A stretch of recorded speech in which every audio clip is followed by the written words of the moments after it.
अगदी जलद व अचूक बातम्यांसाठी पाहत रहा महामीडिया 24 सदैव तत्पर. इचलकरंजी कोल्हापूर मार्गावर साजनी हद्दीत राजस्थान धाब्यासमोर रुकडी येथील विनोद अशोक परीट याचे श्रीकृष्ण ऑटो हे चारचाकी गाड्यांचे गॅरेज आहे. ते गेल्या 1.5 वर्षापासून इथं चारचाकी गाड्या दुरुस्तीचे काम करतात.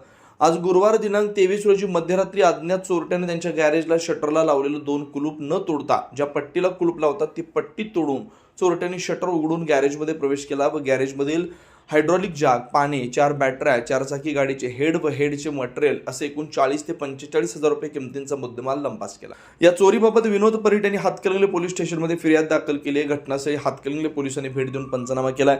दरम्यान 8 दिवसापूर्वी म्हणजेच 15 एप्रिल रोजी माणगाव येथील सलीम अत्तार यांचे माणगाव फाटा इथं इचलकरंजी कोल्हापूर रोड लगत हॉटेल सहराई नावाचे नाश्ता सेंटर असून पहाटे 2 वाजण्याच्या दरम्यान या नाश्ता सेंटरच्या मागील बाजूचा पत्रा उचकडून चोरट्यांनी कोल्ड्रिंक, सिगारेट बॉक्स, रोख रक्कम तसेच चिप्स असा अंदाजे 30 ते 40 हजार रुपयांचा माल हातोहात लंपास केला.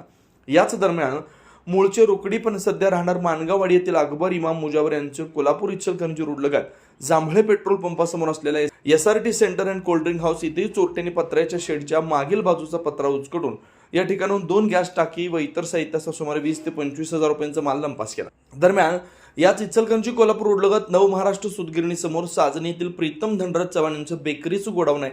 या गोडाऊनमधून वजन काटा, प्लास्टिकचे 4 कॅरेट, फरसाणा, टोस्ट, ब्रेड, बनपाव, क्रीम रोल असं एकूण 35 ते 40 हजार रुपयांचा माल चोरट्यांनी लंपास केला.